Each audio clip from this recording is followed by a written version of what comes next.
With your support, we can raise your voice globally. ਉਹਨਾਂ ਨੇ ਪਗੜੀ ਇਸ਼ੂ ਨੂੰ ਬਿਲਕੁਲ ਮਤਲਬ ਕਿ ਫਰਾਂਸ ਦੇ ਰਾਸ਼ਟਰਪਤੀ ਦੇ ਸਾਹਮਣੇ ਲੈ ਕੇ ਆਇਆ ਹੀ ਨਹੀਂ ਹੈ। With your support, we can address those issues that no other media talks about.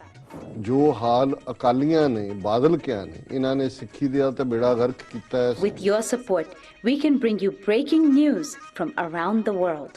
It's about consulting our allies and having a dialogue. These lessons, as I stated, was learned while working with our coalition partners. With your support, we can educate and inform everyone about who Sikhs are and connect our youth to Sikhi. ਜਿਹੜਾ ਕੋਈ ਮਹਾਨ ਸਿੱਖ ਹੈ ਕਿਹੜਾ ਤੁਹਾਡਾ role model ਹੈ? ਸੰਤ ਗਿਆਨੀ ਜਰਨੈਲ ਸਿੰਘ ਭਿੰਡਰਾਂ ਵਾਲੇ। And it's just, representative of a culture that's all about peace. Support your TV channel and help us take your voices to everyone around the world for every human rights issue. United Sikh ਜਥੇਬੰਦੀ ਨੇ French ਅਤੇ European courts ਦੇ ਨਾਲ-ਨਾਲ United Nations human rights committee ਦਾ ਦਰਵਾਜ਼ਾ ਵੀ ਖੜਕਾਇਆ। All of this is only possible with your generous donations. Continue your support to us and let's go further together. To donate today, please log on to our website www.tv84.tv and donate via PayPal on our website, or you can mail us your donations to TV84 36-01 37th Avenue, Long Island City, New York 11101.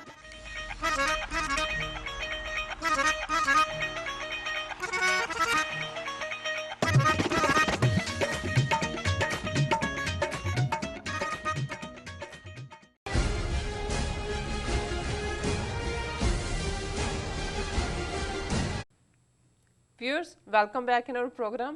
Ji doctor साहब साढ़े को अगली लिखत आई है सरदार शमशाद अयूब जी दी बाग आजाद। ਅਗਲੀ ਲਿਖਤ ਪੜਨ ਤੋਂ ਪਹਿਲਾਂ ਮੈਂ ਇੱਕ ਜ਼ਰੂਰੀ ਅਨਾਉਂਸਮੈਂਟ ਕਰਨਾ ਚਾਹੁੰਦਾ जी ਨਿਊਯਾਰਕ ਦੀ 29ਵੀਂ ਸਿੱਖ ਡੇ ਪਰੇਡ ਕਿਉਂਕਿ ਬੇਸ਼ੱਕ ਅੱਜ ਦੁਨੀਆ ਭਰ 'ਚ ਨਗਰ ਕੀਰਤਨ ਪੈਰੇਡਸ ਖਾਲਸਾ ਸਾਜਨਾ ਦਿਵਸ ਦੇ ਗੁਰੂ ਨਾਨਕ ਸਾਹਿਬ ਪ੍ਰਕਾਸ਼ ਪੁਰਬ ਦੇ ਨਿਕਲਦੇ ਨੇ जी ਨਿਊਯਾਰਕ ਪਰੇਡ ਦੀ ਇੱਕ ਬੜੀ ਵੱਡੀ ਹਿਸਟਰੀ ਵਾਲੀ ਅਹਿਮੀਅਤ ਹੈ। ਉਹ ਰਾਊਟ ਜਿੱਥੋਂ ਇੰਡੀਆ ਡੇ ਪੈਰੇਡ ਪਾਕਿਸਤਾਨ ਡੇ ਪੈਰੇਡ ਔਰ ਦੂਸਰੀਆਂ ਸਟੈਂਡਰਡ ਸੇਂਟ ਪੈਟਰਿਕ ਡੇ ਪੈਰੇਡ ਸਾਰੀਆਂ ਜਾਂਦੀਆਂ ਨੇ। ਇੱਥੇ ਇੰਡੀਆ ਡੇ ਪੈਰੇਡ ਹੁੰਦੀ ਸੀ ਜੂਨ 84 ਦਾ ਘੱਲੂਘਾਰਾ ਹੋਇਆ ਔਰ ਉਸ ਤੋਂ ਨੈਕਸਟ ਜਦੋਂ ਇਹ ਪੈਰੇਡ ਨਿਕਲਣੀ ਸੀ ਤੇ ਨੌਜਵਾਨਾਂ ਨੇ ਉਹ ਇੰਨੇ ਕੁ ਗੁੱਸੇ 'ਚ ਸੀ ਕਿ ਉਹਨਾਂ ਨੇ ਸਭ ਉਹਨਾਂ ਦੇ ਫਲੋਟ ਫਲਾਟ ਉਲਟਾ ਦਿੱਤੇ। ਬੜਾ ਹੰਗਾਮਾ ਮਚਿਆ, ਹੈਲੀਕਾਪਟਰਸ ਉੱਤੇ ਆ ਗਏ, ਦੌੜ ਗਏ ਇੰਡੀਆ ਡੇ ਪਰੇਡ ਤਿਰੰਗੇ ਕਿਤੇ ਕਰਦੇ।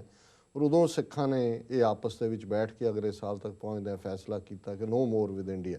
जी ਹੁਣ ਸਾਡੀ ਵੱਖਰੀ ਹੋਂਦ ਹੈ, ਅਸੀਂ ਇਸੇ ਰਾਊਟ 'ਤੇ ਇੱਕ ਜਿਵੇਂ ਮੁਲਕ ਦੀ ਪੈਰੇਡ ਹੁੰਦੀ ਹੈ ਆਪਣੀ ਪੈਰੇਡ ਕੱਢਾਂਗੇ। ਸੋ ਪਰਮਿਸ਼ਨ ਲੈਂਦੇ ਹਾਂ, ਤਿਆਰੀਆਂ ਕਰਦੇ ਹਾਂ, 2 ਸਾਲ ਦਾ ਸਮਾਂ ਗੁਜ਼ਰ ਗਿਆ ਔਰ ਇਸ ਵਾਰ ਇਹ 29ਵੀਂ ਸਿੱਖ ਡੇ ਪੈਰੇਡ ਹੈ ਜਿਸ ਨੂੰ ਜਿਹੜੀ ਕਿ ਖਾਲਿਸਤਾਨੀ ਪੈਰੇਡ ਹੀ ਹੁੰਦੀ ਹੈ। ਬੇਸ਼ੱਕ ਮੈਨੇਜਮੈਂਟ 'ਚ ਕੋਈ ਆ ਜਾਏ ਲੇਕਿਨ ਕਿਉਂਕਿ ਇਹ ਟਰਾਈ ਸਟੇਟ ਦੇ ਗੁਰਦੁਆਰੇ ਨਿਊਯਾਰਕ, ਨਿਊ ਜਰਸੀ, ਕਨੈਟੀਕਟ ਇਕੱਠੇ ਹੋ ਕੇ ਕਰਦੇ ਨੇ ਔਰ ਅਮਰੀਕਾ ਦੇ ਵਿੱਚ ਯੂਬਾ ਸਿਟੀ ਤੋਂ ਬਾਅਦ ਜਿੱਥੇ ਸਭ ਤੋਂ ਵੱਡੀ ਗੈਦਰਿੰਗ ਹੁੰਦੀ ਹੈ ਅਮਰੀਕਾ ਦੀ ਗੁਰੂ ਗ੍ਰੰਥ ਸਾਹਿਬ ਪ੍ਰਕਾਸ਼ ਪੁਰਬ ਦੇ ਮੌਕੇ 'ਤੇ ਦੂਸਰੀ ਸਭ ਤੋਂ ਵੱਡੀ ਗੈਦਰਿੰਗ ਹੈ। ਔਰ ਇਸ ਨੂੰ ਜਿਹੜੀ ਹੈ 29ਵੀਂ ਸਿੱਖ ਡੇ ਪੈਰੇਡ ਜਿਹੜੀ ਕੱਲ੍ਹ ਜਿਹੜੀ ਹੈ ਉਹ ਹੋਏਗੀ। ਐਡਵਰਟੀਜ਼ਮੈਂਟ ਜਿਹੜੀ ਹੈ ਸਾਡੇ ਚੈਨਲ 'ਤੇ ਚੱਲਦੀ ਹੈ ਲਗਾਤਾਰ ਤਾਂ ਨਾਲ ਰਾਊਟ ਵਗੈਰਾ ਜਿਹੜਾ ਹੈ ਜਿਨ੍ਹਾਂ ਨੇ ਲੋਕਲੀ ਪਾਰਟੀਸਪੇਟ ਕਰਨਾ ਉਹਨਾਂ ਨੂੰ ਪਤਾ ਹੈ। ਮੈਂ ਇਹ ਜਿਹੜੇ ਸਾਡੇ ਪ੍ਰੋਗਰਾਮ ਨੂੰ ਦੁਨੀਆ ਭਰ 'ਚ ਦੇਖ ਰਹੇ ਨੇ ਅਸੀਂ ਇਹ ਦੱਸਣਾ ਚਾਹੁੰਦੇ ਹਾਂ ਵੀ ਜਿਸ ਤਰ੍ਹਾਂ ਅਸੀਂ ਨਵੰਬਰ ਦੇ ਪਹਿਲੇ ਹਫ਼ਤੇ ਯੂਬਾ ਸਿਟੀ ਗੁਰੂ ਗ੍ਰੰਥ ਸਾਹਿਬ ਗੁਰਗੱਦੀ ਦਿਵਸ ਪੈਰੇਡ ਆਲਮੋਸਟ 4 ਦਿਨ ਲਾਈਵ ਕਵਰ ਕੀਤੀ। ਸਟਾਕਟਨ ਦੇ ਵਿੱਚ ਜਿਹੜਾ ਇਸ ਵਿਸਾਖੀ ਨੂੰ ਸਮਰਪਿਤ ਨਗਰ ਕੀਰਤਨ ਸੀ 18ਵੀਂ ਸਿੱਖ ਡੇ ਪੈਰੇਡ ਉਸਨੂੰ ਕਵਰ ਕੀਤਾ ਹੈ। ਕੱਲ੍ਹ ਵੀ ਸਾਡੀ ਸਾਰੀ ਟੀਮ ਟੈਕਨੀਕਲ ਦੂਸਰੇ ਪੂਰੇ ਵੈਲ ਇਕੁਇਪਡ ਹੋ ਕੇ ਕੱਲ੍ਹ ਇਸ ਨੂੰ 12 ਵਜੇ ਦੇ ਕਰੀਬ ਟਾਈਮਿੰਗ ਹੈ ਉੱਥੋਂ ਸ਼ੁਰੂ ਹੋਣ ਦੀ। ਅਸੀਂ ਲਾਈਵ ਕਵਰ ਕਰਾਂਗੇ ਟਾਈਮ ਦਾ ਹਾਂਜੀ ਸਾਰੇ ਵਰਲਡ ਵਿੱਚ ਹਾਂ ਆਫ ਕੋਰਸ ਸੋ ਉਹਦੇ 'ਚ ਇਹ ਜ਼ਰੂਰ ਹੈ ਕਿ ਵੀ ਜੇ ਆਰਗੇਨਾਈਜ਼ਰਸ ਉਹਨੂੰ ਅੱਗਾ ਪਿੱਛਾ ਕਰ ਦੇਣ ਅੱਧਾ ਘੰਟਾ ਤੇ ਉਹ ਉਹਦੇ ਨਾਲ ਜਿਹੜਾ ਜਿਹੜੇ ਦਰਸ਼ਕ ਨੇ ਜਾਂ ਸਰੋਤੇ ਨੇ ਜਿਹਨੂੰ ਕਹਿੰਦੇ ਨੇ they have to bear with it ਜੀ ਬਟ ਕੁੱਲ ਮਿਲਾ ਕੇ ਇਹ ਸਾਡੇ ਅਗਲੇ ਫਿਰ 3-4 ਘੰਟੇ, ਕਿਉਂਕਿ ਅਸੀਂ ਟਾਈਮ ਇਸ ਲਈ ਨਹੀਂ ਦੇਣਾ ਚਾਹੁੰਦੇ ਐਂਡਿੰਗ, ਕਿਉਂਕਿ ਜਦੋਂ ਤੱਕ ਉੱਥੇ ਪਹੁੰਚਦੀ ਹੈ ਮੇਨ ਪਾਰਕ ਦੇ ਵਿੱਚ ਸਪੀਚ ਸਾਡਾ ਉੱਥੇ ਵੀ ਬੂਥ ਹੋਏਗਾ, ਜੀ ਸੋ ਉਹਨੂੰ ਅਸੀਂ ਚੰਗੇ ਢੰਗ ਨਾਲ ਕਵਰ ਕਰਾਂਗੇ।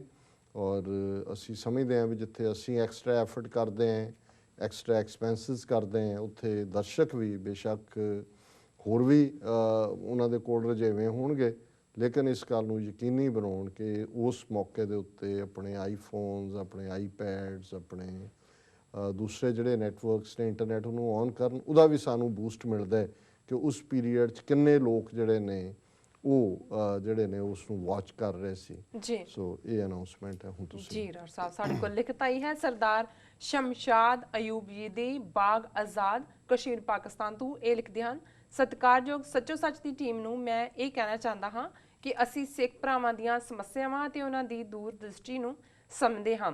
ਸਾਰੀ ਦੁਨੀਆ ਵਿੱਚ ਵਸਦੇ ਸਿੱਖਾਂ, ਖਾਸ ਕਰਕੇ ਪਾਕਿਸਤਾਨ ਅਤੇ ਭਾਰਤ ਵਿੱਚ ਵਸਣ ਵਾਲੇ ਸ਼ਾਂਤਮਈ ਸਿੱਖਾਂ ਪ੍ਰਤੀ ਪਿਆਰ, ਸਤਿਕਾਰ ਅਤੇ ਹਮਦਰਦੀ ਦੀ ਭਾਵਨਾ ਰੱਖਦੇ ਹਾਂ। ਇਹ ਸਾਡੀ ਮਾੜੀ ਕਿਸਮਤ ਹੈ ਕਿ ਪਾਕਿਸਤਾਨ ਸਰਕਾਰ ਖਾਲਿਸਤਾਨੀ ਸੰਘਰਸ਼ ਅਤੇ ਕਸ਼ਮੀਰੀ ਸੰਘਰਸ਼ ਦੀ ਬੰਦੀ ਸਪੋਰਟ ਨਹੀਂ ਕਰ ਰਹੀ, ਪਰ ਇਹ ਗੱਲ ਸਾਡੇ ਲੋਕਾਂ ਅਤੇ ਫੌਜ ਦੀ ਸਮੂਹਕ ਸੋਚ ਨਹੀਂ ਦਰਸਾਉਂਦੀ। ਮੈਂ ਇੱਕ ਪਾਕਿਸਤਾਨੀ ਉਸਾਮਾ ਜੀ ਦੀ ਟੀਵੀ 84 ਨੂੰ ਲਿਖਤ ਨਾਲ ਸੰਬੰਧਿਤ ਪ੍ਰੋਗਰਾਮ ਦੇ ਸਬੰਧ ਵਿੱਚ ਲਿਖ ਰਿਹਾ ਹਾਂ। ਉਹਨਾਂ ਨੇ ਵੀ ਇਹੀ ਲਿਖਿਆ ਸੀ, ਮੈਂ ਸਮਝਦਾ ਹਾਂ ਕਿ ਭਾਰਤ ਅਤੇ ਪਾਕਿਸਤਾਨ ਦੋਵਾਂ ਮੁਲਕਾਂ ਦੀਆਂ ਸਰਕਾਰਾਂ ਨੇ ਕਸ਼ਮੀਰੀਆਂ ਅਤੇ ਸਿੱਖਾਂ ਨੂੰ ਨਜ਼ਰ ਅੰਦਾਜ਼ ਕੀਤਾ ਹੈ, ਪਰ ਇੱਕ ਦਿਨ ਜ਼ਰੂਰ ਆਵੇਗਾ ਜਦੋਂ ਸਾਨੂੰ ਆਜ਼ਾਦੀ ਮਿਲੇਗੀ, ਇਨਸ਼ਾ ਅੱਲਾ।